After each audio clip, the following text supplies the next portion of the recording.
Ce célèbre présentateur à la télévision n'a pas eu une enfance facile, puisqu'il a grandi dans une Algérie en guerre.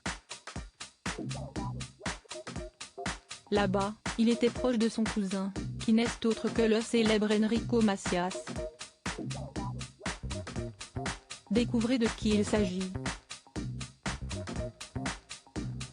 Tantôt chanteur, musicien, compositeur ou encore acteur, force est de constater qu'Enrico Macias est un artiste aux multiples talents.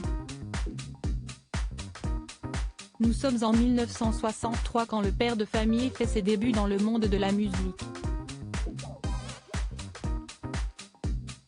Son premier album, intitulé Enfants de tout pays, rencontre immédiatement le succès. Une belle revanche pour Gaston Grenacia, de son vrai nom, qui, 3 ans auparavant, a dû fuir son Algérie natale encore frappée par la guerre. Une époque particulièrement marquante pour Enrico Macias. Pendant la guerre d'Algérie, on perdait des êtres chers et on ne savait pas si on allait pouvoir rentrer à la maison à cause de la violence dans les rues, a-t-il déjà confié au cours d'une interview parue dans l'émission C'est à vous. Cette triste période, l'artiste l'a traversée avec Paul Amar, son cousin qui, tout comme lui, n'a pas oublié une seconde. Paul Amar, cousin d'Enrico Macias. Paul Amar et Enrico Macias n'ont pas vécu une enfance des plus paisibles.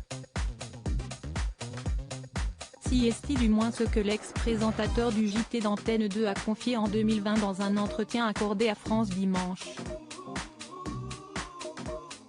Mon père m'avait envoyé acheter du pain et du vin à Place Négrier et j'ai vu un homme se faire abattre de 2 balles et s'écrouler sous mes yeux alors que j'étais à 5 mètres de lui.